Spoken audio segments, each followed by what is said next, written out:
안녕하세요. 책 읽어주는 로사입니다.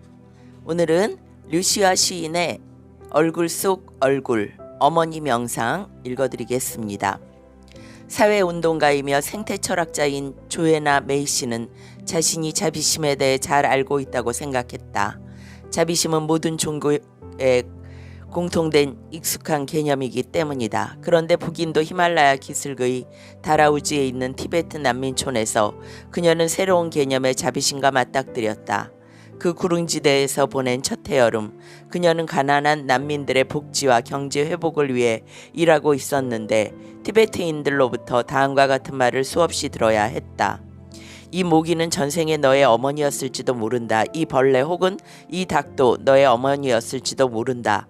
그러니 이 생명들을 해치지 말아야 한다. 모든 존재는 헤아릴 수 없이 많은 생을 윤회 반복하기 때문에 어떤 생명체든 어느 전생에서는 그녀의 어머니였을 가능성이 크다는 것이다. 그러면서 한 티베트 승려는 각각의 사람을 전생의 어머니로 인식함으로써 그 사람에 대한 연민심을 키우는 법을 설명해 주었다. 어느 날 오후 조애나는 그 교리에 대해 골똘히 생각하며 숙소가 있는 곳을 향해 산길을 내려가고 있었다. 설득력이 약하긴 했지만 왠지 가슴에 와 닿는 수행법이었다. 그러나 전생의 삶을 믿지 않는 그녀로서는 실천하기 어려운 방법이었다. 그때 문득 등짐을 지고 삼나무와 철쭉이 늘어선 구불거리는 오솔길을 힘겹게 올라오고 있는 한 남자에게 시선이 멎었다. 무거운 짐을 지고 산길을 오르는 노동자들의 모습은 히말라야 마을들에서 자주 목격하는 일이었다. 특히 거대한 통나무를 어깨에 짊어지고 비탈길을 오르는 사람들이 그중 가장 힘들어 보였다. 대개 계급이 낮은 산골 주민들로 어려서부터 지고 다닌 무거운 짐 탓인지 키가 작고 구부정했다. 산길에서 그런 사람들과 마주칠 때마다 조애나는 마음이 불편해지면서 그들을 착취하는 사회, 경제 구조에 대해 불평을 터뜨리곤 했다.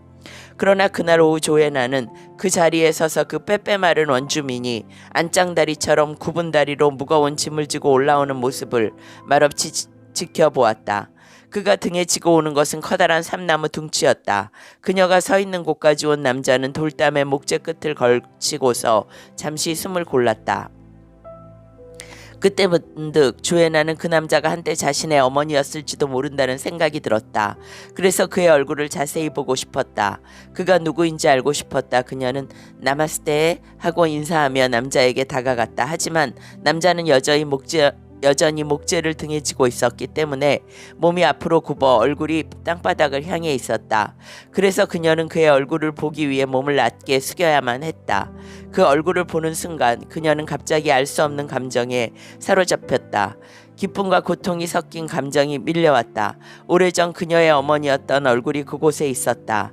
주름진 남자의 얼굴 속에 그녀의 어머니였던 여자의 얼굴이 분명히 존재했다. 그녀는 그 얼굴을 어루만지고 싶었고 바닥을 향한 눈을 마주보고 싶었다. 통나무와 그의 몸을 묶은 밧줄을 풀고 산꼭대기 마을까지 그 짐을 나눠서 지고 가고 싶었다. 그를 존중하는 마음과 어색함 때문에 그녀는 그렇게 하지 않았다. 그저 두어 걸음 떨어진 곳에 서서 그의 수염 희끗희끗한 턱과 누더기 모자와 머리 위로 솟아나온 통나무를 움켜잡은 옹이진 손을 바라보았다. 습관처럼 사회체제를 지적하던 마음은 증발해 버렸다. 지금 그녀의 눈앞에 있는 사람은 착취당하고 억압당하는 계급이나 경제 구조의 피해자가 아니라 독특하고 그 무엇으로도 대체 불가능한 누구와도 비교할 수 없는 소중한 존재였다. 전생의 그녀의 어머니이자 그녀의 아이였다.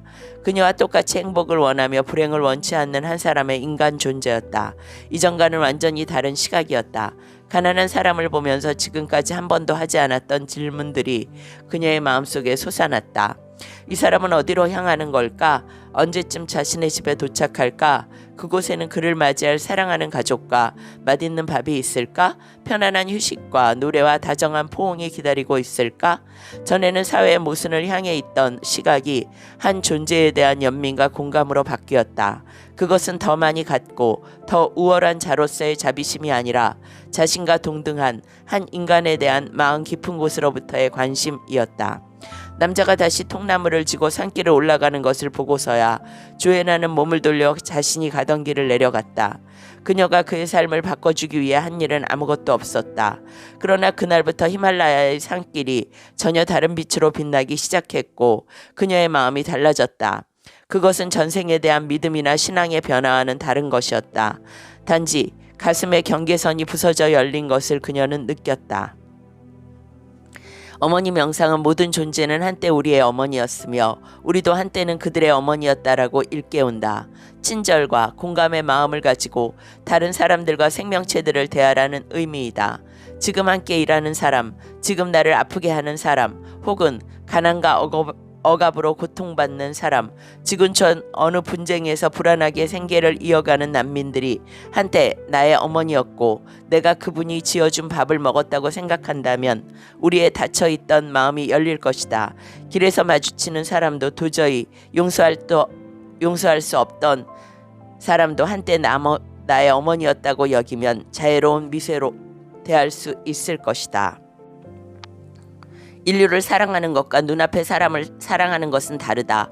세상을 구원하는 것과 이름도 모르는 타인을 자기와 동일한 인간으로 바라보는 것은 다르다. 지금 앞에 있는 사람을 자신의 어머니이자 아이로 인식하는 것은 완전히 새로운 차원이다. 누군가를 깊이 안다는 것은 직접 얼굴을 마주하고 그 얼굴 속 사람을 바라보는 일이다. 구분과 차별을 초월한 공감과 사랑이 그것에서 시작된다. 오늘은 얼굴 속 얼굴 어머니 명상 읽어드렸습니다. 로사였습니다.